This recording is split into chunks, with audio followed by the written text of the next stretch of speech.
So I think some of you, like from section 2B and 2E, uh, were already under my class last semester.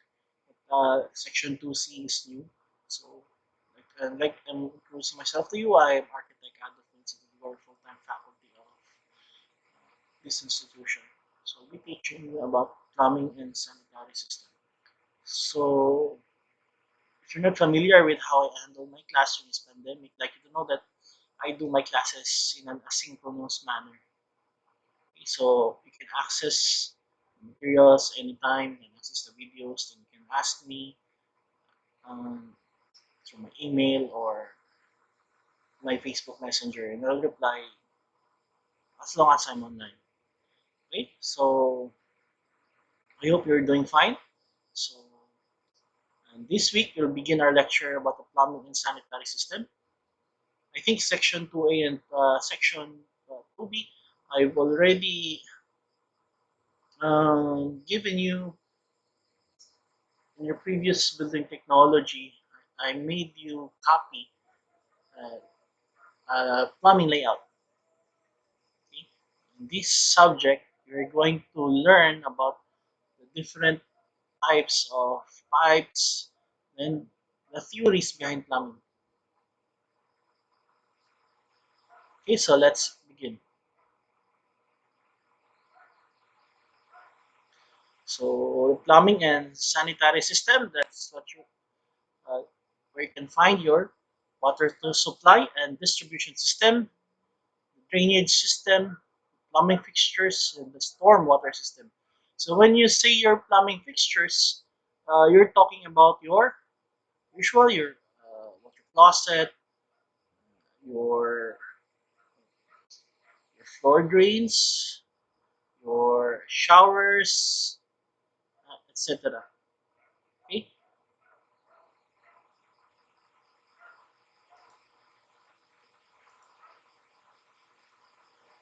so the water supply and distribution system will tackle about the basic properties of water, the water cycle, the sources of water, water treatment and purification, wells, pumps, water storage for domestic use, valves and controls, cold water distribution system, and hot water distribution system.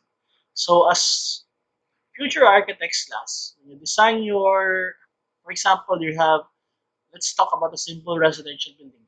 So when you design your residential building, you're going to design also the hot water distribution system and the cold water distribution system.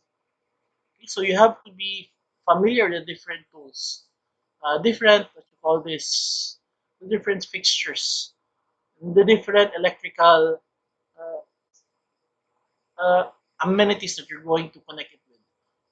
Okay? So that your house will act as a whole system. Okay? So you have your plumbing, your electrical, and your electronics.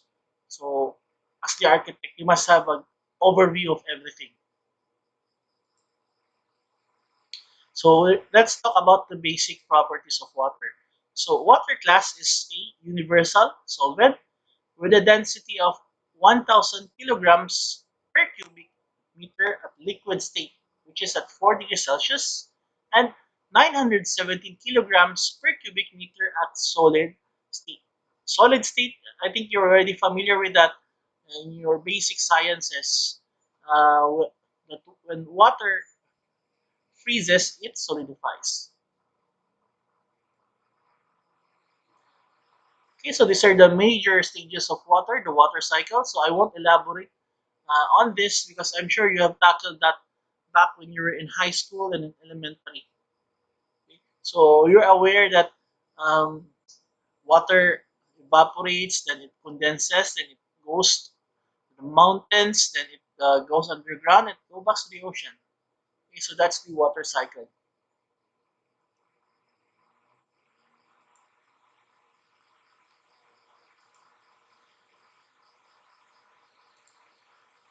So major stages, you have evaporation, condensation, and precipitation. So when it rains, That's what you call the precipitation. So I'm sure you're already aware that, so I'm not focusing on this lecture. So you have the sources of water. So rainwater, natural surface water, and groundwater. So when you say natural surface water, so that's your streams, your rivers, your lakes. Okay, then you have your groundwater also. Okay, so rainwater. So it is collected from the roofs of buildings and special watersheds and stored in cisterns or ponds. So its advantages is that its water is soft and pure and is suitable for the hot water supply system. The disadvantage is that it is only a source during the wet season, and its storage becomes a breeding place for mosquitoes. But once you can address its disadvantages, there's more advantages in harvesting rainwater, especially right now that we are experiencing shortages in our cities.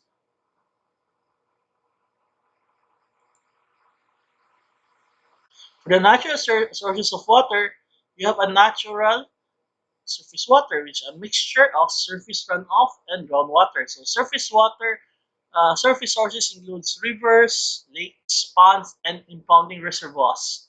So its advantages is that it's usually easy to acquire and in large quantities, and it's used for irrigation, industrial purposes, and when treated for, can be used for drinking also. The disadvantage just of that is that it contains a large amount of bacteria, organic and inorganic substances, and then purification and treatment is really necessary. Then you have groundwater. So groundwater is the portion of the rainwater which has percolated into the earth to form underground deposits called aquifers, water-bearing soil formation. So from springs and wells, and is the principal source of water for domestic use in most rural areas. So its advantage that it usually has an abundant supply, especially in the Philippines, and it requires less treatment because of natural filtering. Its disadvantage is that it may have organic matter and chemical elements, then usually treatment is needed. Um, then one thing class about uh, groundwater is that it is when you use what you call this. I told you that in my building tech, our building tech subject, that before you um, construct your building, you have to excavate. And when you excavate last, common practice of some contractors here in the Philippines and maybe in abroad is that they poison the soil so that there won't be any termites or insects. Okay, so what happens that when you do soil poisoning is that the chemicals they seep into the groundwater, which will then tend to contaminate it. Okay? So those are things that you have to really ponder upon, especially when you become architect someday. You have to balance these things. How are you going to make sure that what you're building is helping the environment?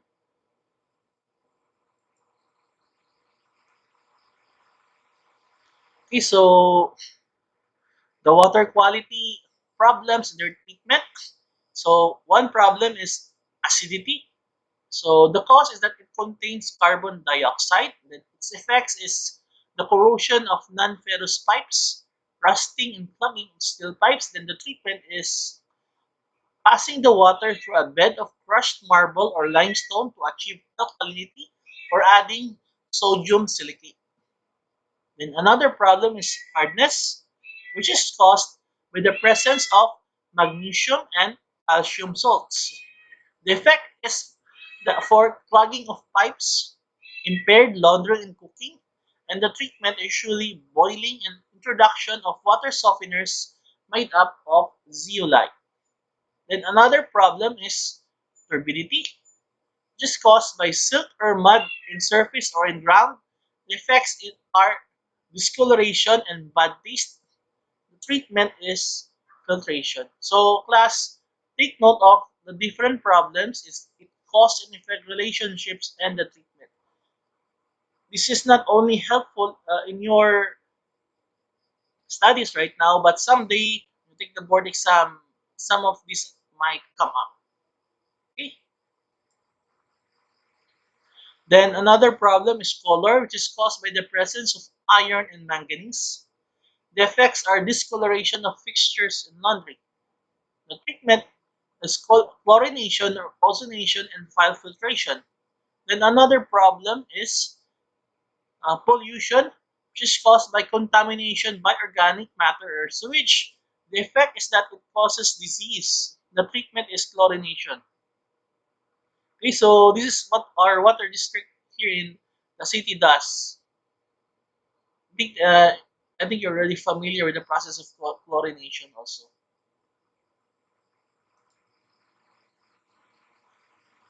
Then water treatment and purification. So water treatment describes those processes used to make water more acceptable for desired end use. Water purification. So it's the process of removing undesirable chemicals, materials, and biological contaminants from contaminated water. So water treatment of and purification involves aeration, coagulation or flocculation, sedimentation, filtration, and disinfection. So in the process of aeration, water is sprayed into the air to release any trapped gases and absorb additional oxygen for better taste.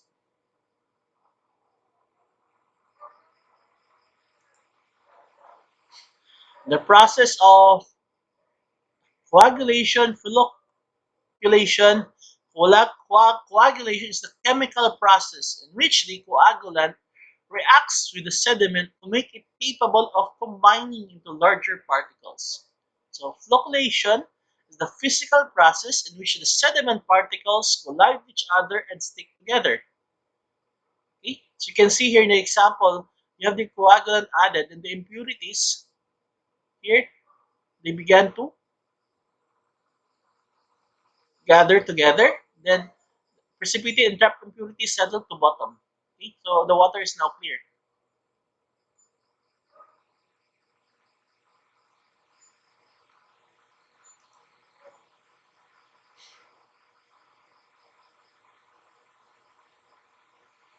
Okay, let's go back. Okay. So the impurities last are here. You add the coagulant, so it sticks together, then it precipitates on the bottom. Okay, so it's already here at the bottom. Okay. So this is its basic principle. Then you also have sedimentation, which is a physical water treatment process used to settle out suspended solids in water under the influence of gravity. Okay? So you make water flow into different stages going down, and naturally through the action of gravity, those solids on the top of the water will settle down. Okay? So there's a space, it goes down here. So that's the process of sedimentation. Then let's go into water treatment and purification. You have filtration. So water is passed through layers of sand and gravel in concrete basins in order to remove the finer suspended particles. Then you have also disinfection. So disinfection is the purpose of disinfection in the treatment of wastewater is to substantially reduce the number of microorganisms in the water to be discharged back into the environment. So the common methods of disinfection include you have ozone, then you have chlorine or chlorination, which is being done by your water district. Then it also can use ultraviolet light and sodium hypochlorite.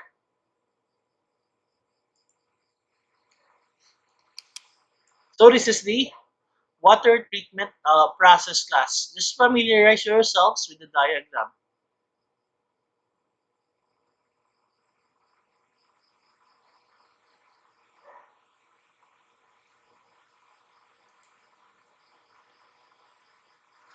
Then we have wells. So a well is an excavation or structure created in the ground by digging, driving, boring, or drilling to access groundwater in underground aquifers. So the well water is drawn by an electric submersible pump, trash pump, a vertical turbine pump, a hand pump, or a mechanical pump. So these are the general types of well. You have a shallow well and a deep well. I think you can see this in the rural areas of the Philippines because most of their groundwater are still not polluted compared to here in the cities.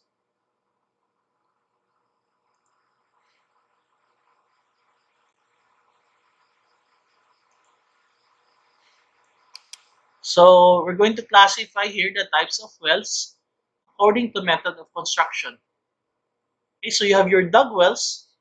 So dug wells are excavations with diameters large enough to accommodate one or more men with shovels digging down to below the water table. So they can be lined with laid stones or bricks, extending the lining upwards above the ground into a wall around the well serves to reduce both contamination injuries by falling into the well. So a more modern method called caissoning uses reinforced concrete or plain concrete precast well rings that are lowered into the hole.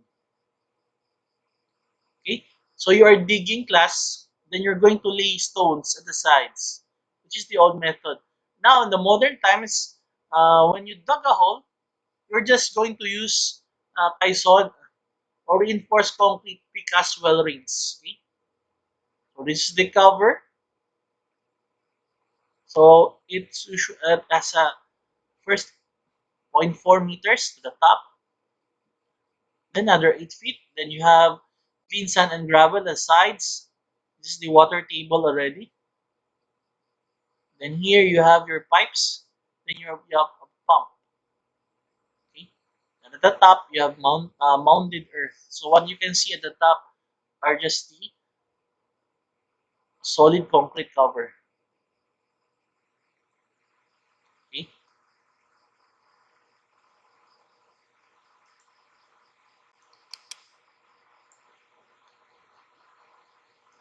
This class, your dug wells, I think this is what you can commonly see in the provinces. I don't know if some of you have experience using it. I think you've seen it in movies like The Ring, etc. Then you have also your driven wells. So maybe very simply created in unconsolidated material with a well point, so which consists of a hardened drive point and a screen perforated pipe. The point is simply hammered into the ground, usually with a tripod and a driver, so with pipe sections added as needed. A driver is a weighted pipe that slides over the pipe being driven and is repeatedly dropped on it. So when groundwater is encountered, the well is washed of sediment and a pump is installed. Okay? So in the previous method class, you just have some men digging the ground until you reach the water table. And this is similar to piling, the process of concrete piling until you reach the water table.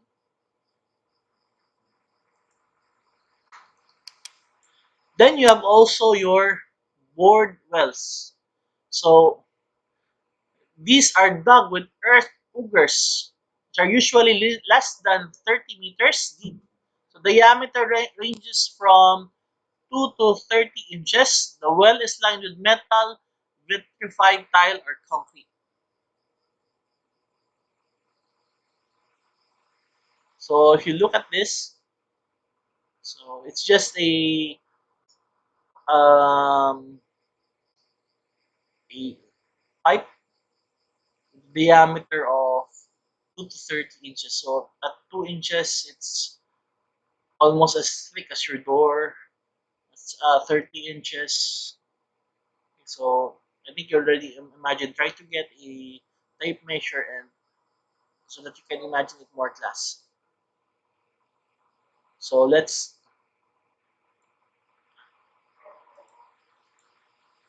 go into the next.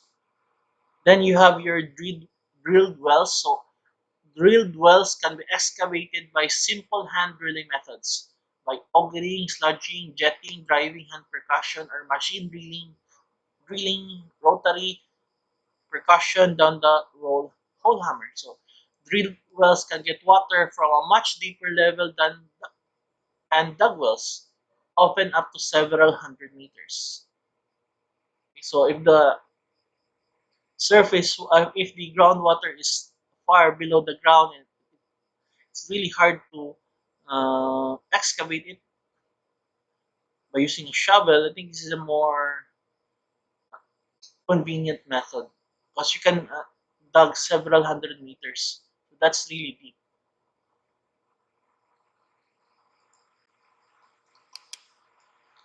Then you have jetted wells. So this method makes use of high velocity water stream of water to excavate the hole and to carry the excavated material out of the hole. So it therefore requires some type of pump, either motor or hand powered, of reasonable capacity, as well as a supply of water.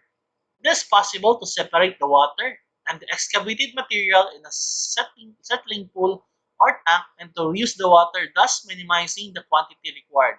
So since this method depends on the erosive action of water, it's obvious that extremely hard materials cannot be penetrated.